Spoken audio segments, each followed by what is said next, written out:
ஏய் சார், என்னாச்சு சார்? நான் எது செஞ்சாலும் உன் நன்மைக்கு தான் செய்வேன் புரிஞ்சுப்பான்னு அந்த குப்தாக்கு வாக்கு கொடுத்துட்டேன். எவ்வளவு பெரிய ஆள் அந்த குப்தா. இவ 2 நாள் டைம் கேட்கிறா. ஒருவேளை இவ கல்யாணத்துக்கு சம்மதிக்கலன்னு சொல்லிட்டா அந்த ஆள் மூஞ்சிலனா? கவலைப்படாதீங்க சார், உங்க பொண்ணு கண்டிப்பா கல்யாணத்துக்கு ஒத்துப்பாங்க. அவன் மட்டும் இந்த கல்யாணத்துக்கு ஒத்துக்கிட்டா உன் வாய்க்கு நான் சக்கரை போடுறேன். ரோஜா அவரோட பொண்ணுன்னு தெரிஞ்ச பிறகு அந்த நல்ல மனுஷனுக்கு துரோகம் பண்ணக்கூடாதுன்னு தோணுச்சு. என்னுடைய சொந்த தகப்பன் மாதிரி எனக்கு எல்லாமே செஞ்ச அவருக்கு என்னால செய்ய முடிஞ்சது ஒரு சின்ன தியாகம். என்னோட காதலை மறைக்கிறதுன்னு முடிவு பண்ணேன். நான் ரோஜாவை விரும்பலன்னு சொல்லிட்டா கண்டிப்பா ரோஜா வேற கல்யாணத்துக்கு ஒத்துப்பா.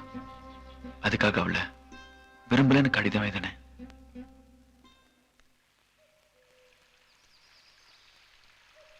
ஹாய் ரோஜா, உங்களோட இமெயிலை படிச்சேன்.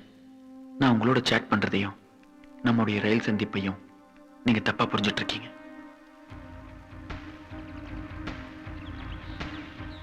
நான் உண்மையிலேயே உங்களை விரும்பி இருந்தா என் புத்தகத்துல நீங்க எழுதின கடிதத்தை படிச்ச உடனே உங்களுக்கு சாதகமான பதில் எழுதிருப்பேன்.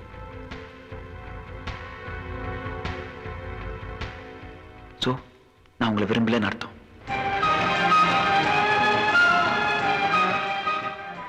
நான் இங்க வருது படிக்கிறதுக்காக, காதலிக்கிறதுக்கு இல்ல. I am clearly telling you now, நான் உங்களை விரும்பல. உங்களை பார்க்கறதுக்கு நான் ரயில்வே ஸ்டேஷனுக்கு வரல. என் காலில் இருக்கிற தூசி கூட உங்களுக்காக ஆசையில. ஓகே, பாய்.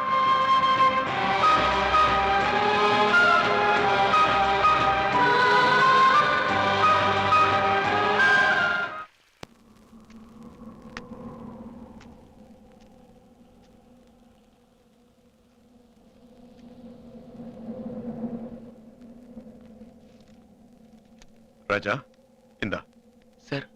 முதல்ல வாய தர. என் பொண்ணு கல்யாணத்துக்கு ஒத்துக்கிட்டா.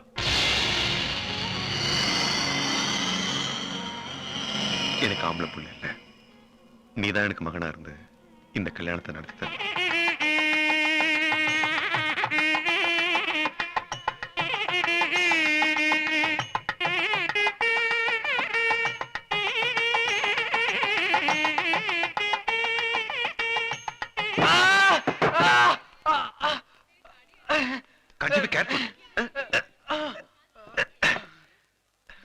என்ன ராஜா இது? கையில கல்ல வச்சுக்கிட்டு கனவு காண்டியா? எதுக்கு இந்த கல்லெல்லாம் தூக்கிட்டு? இல்ல சார், நீங்க பம்பாயில பிறந்து வளர்ந்திருக்கலாம். ஆனா தமிழ் என்னதான் வடநாட்டு முறைப்படி கல்யாணம் பண்ணாலும் நம்ம தமிழ்நாட்டு முறைப்படி நல்ல கணவன் மனைவியா வாழ்வோம்னு அம்மி மிதிச்சு அருந்ததி பார்த்து சபதம் ஏத்துக்கணும் சார். அப்படி ஏத்துக்கிட்டா அவங்க வாழ்க்கை நல்லா இருக்குங்கிறது ஐதீகம் சார். என் பொண்ணு நல்லா இருக்கணுங்கிறதுல என்னை விட உனக்கு அக்கறை அதிகமா இருக்கு. என் சொந்த புள்ள மாதிரி இருந்து இந்த கல்யாண வேலையெல்லாம் தலைமையில போட்டுக்கிட்டு பிரமாதமா செஞ்சு முடிச்சிட்டேன். விடிஞ்சா கல்யாணம். நான் மாப்பிள்ள ராஜேஷோட பேச்சுலர் பார்ட்டிக்கு போறேன். நீ வரியா? இல்ல சார், நீங்க போயிட்டு வாங்க. நான் ரூமுக்கு போயிட்டு ஷர்ட் மாத்திக்கிட்டு காலையில வந்துடுறேன்.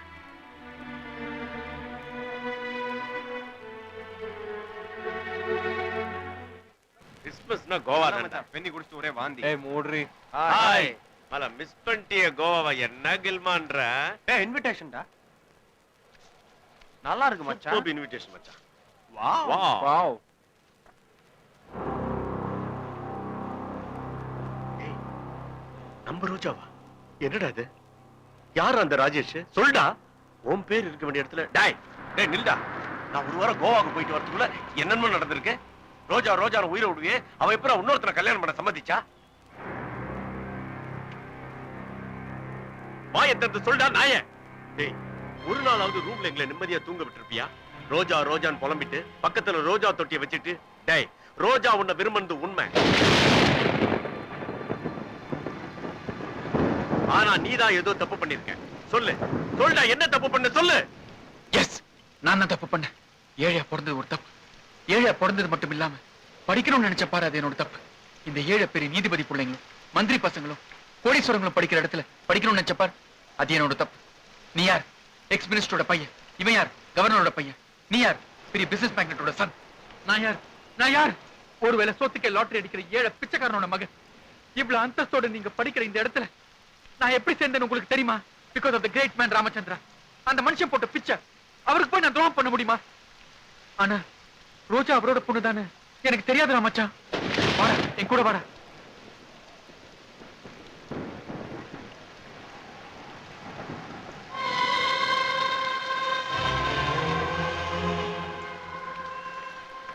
இது பார், இந்த குழந்தைங்க ஏழையா பிறந்தது அவங்க செஞ்ச பாவம் கிடையாது. அது ஏழையா பிறந்தது அவங்க அப்பா செஞ்ச தப்பு. இதுக்கு எந்த அரசியல்வாதியோ காரணம் இல்லை, அவங்க அப்பா தான் காரணம். ராமயத்துக்கே கஞ்சி இல்லாதப்போ தனக்குன்னு ஒரு சந்ததி பெற்றுக்கிறது மிகப்பெரிய தப்பு. எல்லா தகப்பனுக்கும் தான் குழந்தை நல்லா இருக்கணும்னு ஆசை இருக்கதான் செய்யும். ஆனா அதுங்க சந்தோஷமா இல்லையே. ஏன்னா நடைமுறையில ஒருத்தரால கூட தான் கனவை நிறைவேற்றி காட்ட முடியல. அப்படி நினைச்சதை நடத்தி காட்டுற உறுதி உள்ளவங்க ஒரு சில பேர் தான். அதுல ஒருத்தர் ராமச்சந்திரா. இந்த மாதிரி தகப்பன்கள் இருந்தா நாட்டுல வறுமையும் ஏழ்மையும் இருக்காது. இந்த மாதிரி ஒரு நல்ல மனுஷனோட கனவுகளை எப்படிடா உடைக்க முடியும்? டேய், நான் பொண்ணு நான் காதலிக்கிறேன்னு தெரியாம என் கூட உட்கார்ந்து காதல் கடிதம் எழுதி மச்சான் நீ கூட பண்ணது இல்லடா. காதல தோக்கறத பத்தி எனக்கு கவலை இல்லை. அந்த தகப்பனோட கனவு ஜெயிக்கணும். அதுக்காக ஒரு காதல் என்ன 1000 காதலை தியாகம் பண்ணலாம் மச்சான். அவளோட கல்யாணம் நடந்தாகணும். அதான் என் காதலுக்கு வெற்றி. டேய், நான் அவளை காதலிச்சது உண்மைடா. நான் சாகர வரைக்கும் அவ என் மனசுலயே இருப்பாடா. பாய்டா.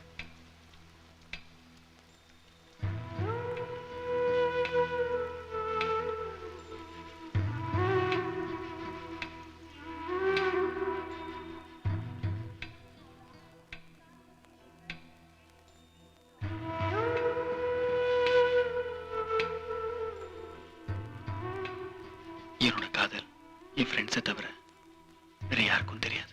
நான் காலையில திரும்பி வருவேன்னு அவர் நினைச்சிட்டு இருப்பாரு. நான் பொய் சொல்லிட்டு ஊருக்கு கிளம்பி போறது அவருக்கு தெரியாது. எனக்கு தேவையில்லை ரோஜா சந்தோஷமா வாழ்றாங்கிற செய்தி தான். விடிஞ்சா அவளை கல்யாணம். அவன் ஞாபகமா என்கிட்ட இருக்கிறது இந்த ரோஜா செடி மட்டும்தான். ராஜா, எதுக்கும் எப்பவும் கண்களுங்கிறதே கிடையாது. ஏன்னா எனக்கு அழுகிறது பிடிக்காது. என்ன என் கண்களை வச்சுட்டேப்பா. இதுவே உன்னுடைய இளமையில மற்றவனா இருந்திருந்தா தன்னுடைய சந்தோஷம் தான் குறியா இருந்திருப்பான். ஆனா நீ மற்றவங்களுடைய சந்தோஷத்துக்காக உன்னுடைய காதலியை தியாகம் பண்ணிட்டியாப்பா. You are great. ஆனா தியாகம் பண்றதுல கூட ஒரு சந்தோஷம் இருக்குல்ல, அது எனக்கு இப்பதான் புரியுது. ஆனா நீ ஒண்ணு மட்டும் வச்சுக்க, காதல் சக்சஸ் ஆயிடுச்சு இல்லையே, ஒருவேளை அது 1-2 குழந்தைகளுக்கு அப்புறம் காணாம கூட போறதுக்கு வாய்ப்பு இருக்கு.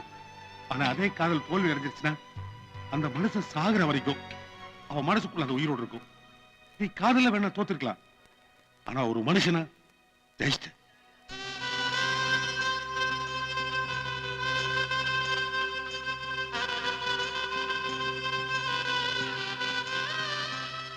என்னை பொறுத்த வரைக்கும் நான் சொல்றதை தாண்டி செய்வேன். I don't know whether Jal follow in love. அப்படியே காதலிச்சாலும் ஒருத்தரை காதலிச்சு இன்னொருத்தரை கல்யாணம் பண்ணிக்கிற சராசரி பொண்ணா சத்தியமா நான் இருக்க மாட்டேன்.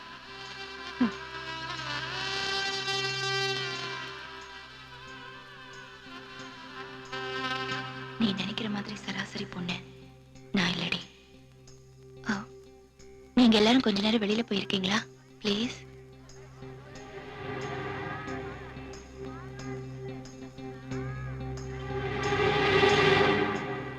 எல்லாருமே காதலிக்கலாம், ஆனா அதெல்லாம் உண்மையான காதல் ஆயிட முடியாது. சப்போஸ் நீ ஒருத்தனை காதலிச்சு அவனுக்கு கிடைக்கலன்னா கூட, இல்ல அவனை விரும்பல தெரிஞ்சா கூட அவனுக்காக உன் உயிரை அர்ப்பணிக்கிற தெரியுமா? அதாண்டி உண்மையான காதல்.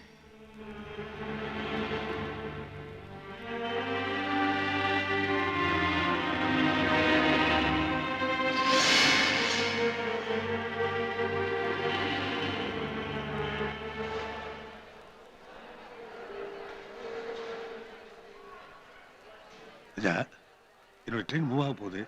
சாரி, நான் அவசரமா புறப்பட்டு ஆகணும். வாழ்க்கையில எத்தனையோ பயணங்கள் போறோம். ஆனா சில பயணங்களையும் சில மனுஷங்களையும் தான் சாகர வரைக்கும் மறக்கவே முடியாது.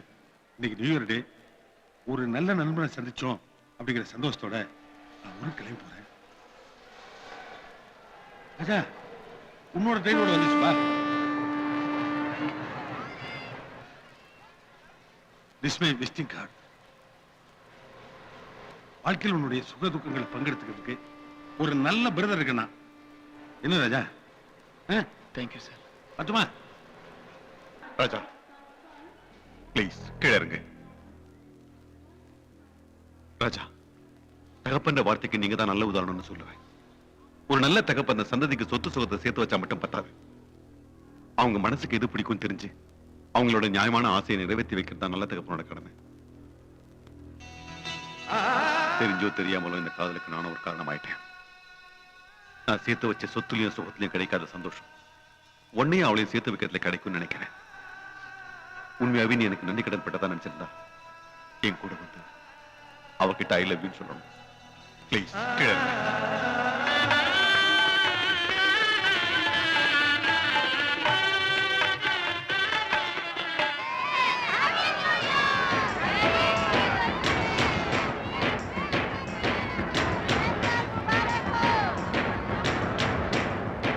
माला डालने का स्प्रे किया जा रहा है।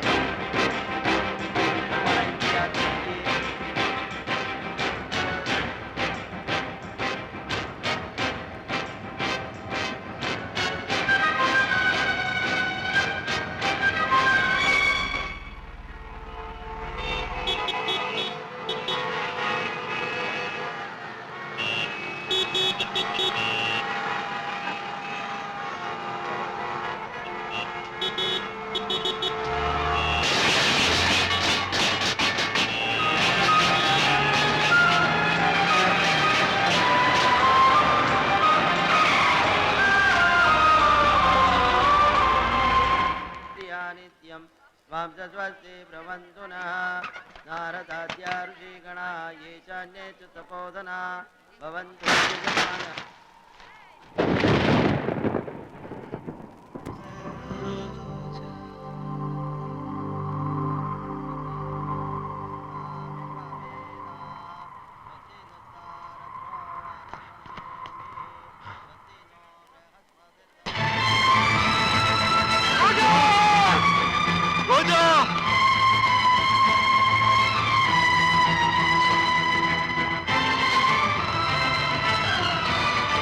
ரோஜா, ரோஜா, ரோஜா, என்ன பாரு ரோஜா.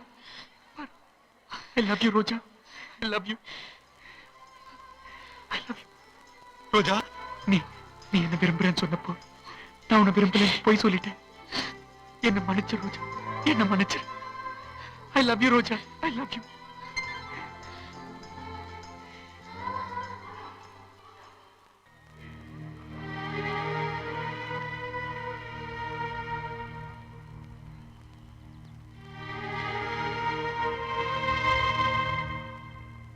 This my visiting card. வாழ்க்கையில் உன்னுடைய சுக துக்கங்களை பங்கெடுத்துக்கிறதுக்கு ஒரு நல்ல பிரதர் இருக்குண்ணா. திருமணிவண்ணன் அவர்களுக்கு வாழ்க்கையில் எத்தனையோ பயணங்கள். சில பயணங்களையும் சில மனிதர்களையும் மறக்க முடியாது. அதில் நீங்களும் ஒன்று. என் சுகதுக்கங்களை உங்களோடு பகிர்ந்து கொள்ளவே இக்கடிதம். 1999 ஜனவரி 1. என் வாழ்வில் மறக்க முடியாத நாள். நீங்கள் சென்ற பின் நான் புறப்பட தயாராக இருந்த ரயிலுக்கு பச்சை கொடி காட்டும் முன்னே ரோஜாவின் தகப்பனார் எங்கள் காதலுக்கு பச்சை கொடி காட்டினார். வர பிப்ரவரி 14ஆம் தேதி காதலர் தினமன்று எங்கள் திருமணம் நிச்சயிக்கப்பட்டிருக்கிறது. நீங்கள் தவறாமல் கலந்து கொண்டு எங்களை ஆசீர்வதிக்குமாறு கேட்டுக்கொள்கிறேன். படிக்க உங்கள் அன்பை எதிர்பார்க்கிறேன்.